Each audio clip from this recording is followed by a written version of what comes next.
გამარჯობა მეგობრებო, დღეს უნდა ვისწავლოთ სალაპარაკო ინგლისურში კიდევ ერთი ძალიან საჭირო დრო, რომლის გარეშეც წარმოუდგენელია ინგლისურად ილაპარაკო.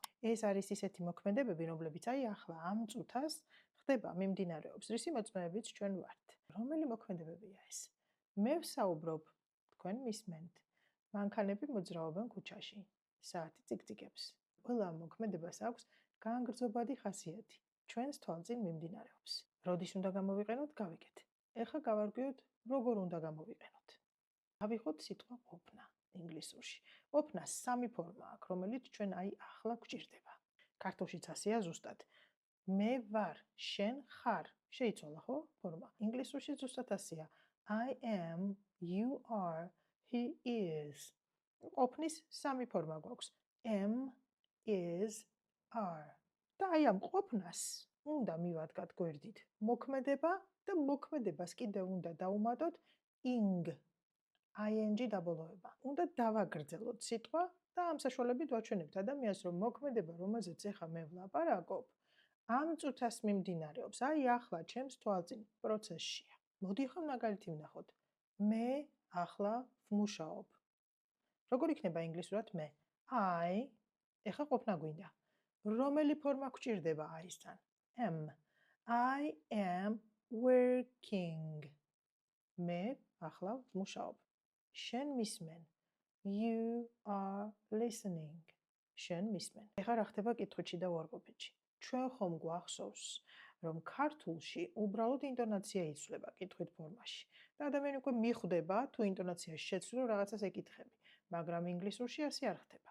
ინგლისურში აუცილებლად რაღაც იცვლება განლაგებაში. უნდა მოვკიდოთ ამ ყოფნას სიტყვას ხელი, დავსვათ წინადადების დასაწყისში, დანარჩენი წინადადება ვთქვათ უცვლელი და მივიღებთ კითხვით ფორმას. მაგალითად, are you listening? მისმენ. კიდე ესეთი ხშირი შემთხვევა, როცა ვიღაცა აღარ მოვა ხოლმე, ველოდები და აღარ მოვა და როეუბნები, რომ მოდი ხარ კაცო. Are you coming? მოდი ხარ. ეხლა რა მოხდება თუ უარყოფითში გვინდა რამის თქმა ამ დროში? უნდა მოვიყვანოთ ეს not ნაწილაკი, უარყოფითი, ჩავსვათ ყოფნის გვერდით და წინადადება გახდება უარყოფითი. I'm not coming. არ მოვდივარ. You're not listening. შენ არ მისმენ. He's not working. ის არ მუშაობს. ხომ გვახსოვს, რომ ეს ყველა წინადადება არის მიმდინარე მოქმედება და არა რეგულარული. არა ისეთი მოქმედებები, რომლებსაც ჩვენ გარკვეული პერიოდულობით ვამეორებთ, ხო? მიმდინარე მოქმედებებთან გვაქვს საქმე. ისეთებთან, რომელიც ახლა ამ წუთას როცა ვლაპარაკობ, მიმდინარეობს, ხო? პროგრესშია. არ არის დამთავრებული და მე მოწმე ვარ იმ სიტუაციის. ეს დრო კიდე სხვა შემთხვევებშიც გამოიყენება, თუმცა ეხლა ამ ერთ გაკვეთილში არ მინდა ამხელა ინფორმაცია ერთად მოგაწოდოთ, იმიტომ რომ მე არის იმისი გარკვეული საშიშროება თუ ალბათობა, რომ შეიძლება ეს ყველაფერი ერთმანეთში აგვერიოს. ნელ-ნელა ეტაპურად აუცილებლად ყველაფერს გავივლით, რაც გვჭირდება იმისთვის, რომ ადამიანურად ვისაუბროთ. ყოფნა ამ შემთხვევაში უარყოფითში აუცილებლად მოკლდება. ხშირ შემთხვევაში მოკლდება, იმიტომ რომ ინგლისურს არ უყვარს ესეთი ვრცელი წინადადებები, რომლებიც არასდროს მთავრდება. ძალიან ესეთი მოკლე ლაკუნური წინადადებები უყვარს და აქაც ამ ყოფნას აუცილებლად შეამოკლებს. I'm not coming. არ მოვდივარ და არა I am not coming. He's not listening.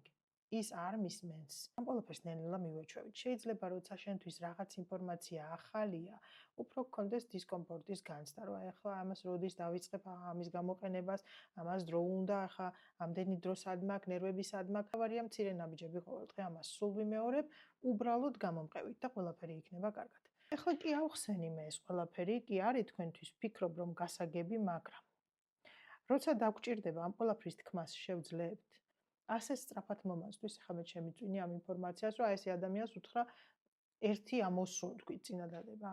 არა, ასე არ მოხდება. რამდენი სავარჯიშოც არ უნდა შეასრულო, ასე არ მოხდება. სავარჯიშოების შესრულების ტექნიკას გააუმჯობესებ, მაგრამ არამც და არამც არ გააუმჯობესებ მოსმენას. რომც ახლა მქონდეს იმის საშუალება, რომ გესაუბრო ინგლისურად, ესეც ვერ გვიშველის, იმიტომ რომ ყველაზე მეტი 10-15 წუთი შემიძლია დავხარჯო გაკვეთილზე ერთ ადამიანთან საუბარში, ხო? ესეც ძალიან ბევრია. ეს არ არის საკმარისი ძალისხმევა იმისთვის, რომ ადამიანმა ამოიდგას ენა. ამიტომ რა უნდა გავაკეთოთ? დავიწყოთ ისეთი მოქმედებების ძებნა ჩვენს ცხოვრებაში ყოველდღიურად, უბრალოდ რაღაცას ვაკეთებ, გამახსენდა ეს ნატამ რაც მირჩია და მოდი ახლა ამას გავაკეთებ, აბა გავიხსენებ, აბა როგორ მითხრა ახლა ამ ქალმა რა მითხრა, ხო? და შემიძლია ასეთ დროს გადავთარგმნო რაღაცა ისეთი მარტივი წინადადება, რაც ჩემს რეალობაში მიმდინარეობს. მაგალითად, მე ახლა ვსაუბრობ I'm talking right now. ან მე ახლა მანქანით მიდივარ, მანქანას ვატარებ, საჭესთან ვარ, ხო? I'm driving right now. მე ახლა არ მძინავს. ჩანს რა მძინავს, ხო? I'm not sleeping. არ მძინავს. ჩემი მეგობარი ახლა არ მუშაობს. My friend is not working right now. ხო? ეხლა ეს რას მოგცემს? ბუნებრივად და ნატურალურად მოხდება ამ ინგლისური სათვისება. ძალიან ადვილი გახდება ბევრი რაღაცად. მე როცა რაღაცის თქმას გადავწყვეტ, მომენტალურად უცბად მოვა გონებაში. ნახეთ, არ გქონიათ ესეთი შემთხვევა, რომ ვიღაც ადამიანი ყვება ესეთ ისტორიას, რომ რომელიღაცა ენა ძალიან კარგად იცოდა, ამ ენაზე კომუნიკაციად შეეძლო, ესმოდა მშვენივრად და მე რაღაც მოხდა, არ გამოუყენებია, არ დასჭირებია და ეს ენა ნელ-ნელა სადღაცა თავისით გაქრა. მე დამემართა იგივე გერმანულზე. საკმაოდ კარგად შემეძლო კომუნიკაციაში შესვლა ერთ დროს, მაგრამ არ მჭირდებოდა არაფერში, არ გამომიყენებია ინფორმაციის მიღების ენა ეს ჩემთვის არ იყო. ნელ-ნელა ტვინმა გადაწყვიტა, რომ არ მჭირდება ახლა მე ეს ინფორმაცია, რა თმინდა და ამოშალა ჩემი გონებიდან. საერთოდ ისე რომ მე არც მკითხა. ამიტომ სულ ამას ვუსვამ ხაზს და მჭირდება თქვენი დახმარება ამ კუთხით. აუცილებლად დააპრაქტიკეთ, არ დაიზაროთ. ის, რასაც ამ გაკვეთილებზე იღებთ, სავარჯიშოებთან ერთად. იცოდეთ, რომ იმისთვის არ არის მაინც საკმარისი, რომ თქვენ საუბარი გამართულად შეძლოთ. ამიტომ ატრიალეთ გონებაში ეს სიტყვები. აი წარმოიდგინეთ სხვადასხვა სიტუაციები, წარმოიდგინეთ ისეთი მომენტები, როდესაც იმის თქმა მოგიწევთ, რაზეც ახლა მე დღეს ჩვენ გაკვეთილზე ვისაუბრე, ხო? და შეეცადეთ, რომ ინგლისური ჩარიოთ თქვენს ცხოვრებაში. და ასევე მინდა გითხრათ, რომ როდესაც თქვენ მოსმენის სავარჯიშოებს აკეთებთ, და ჩვენ ხო გქონდა მოსმენის გაკვეთილი თავის სავარჯიშოებით, ხო? როდესაც მოსმენის სავარჯიშოებს აკეთებთ და იქ დაიჭერთ რაღაც ისეც, რაზეც მე ვისაუბრე, თქვენს გონებაში დააფიქსირეთ. აი ხო ეს ის არის, რაზეც უკვე ნატამ გვესაუბრა, ხო? მოკლედ წარმატებები ყველას, გაკვეთილს ტრადიციულად ექნება სავარჯიშოც, აბა თქვენ იცით ბედნიერი დღეები და მალე შევხვდებით.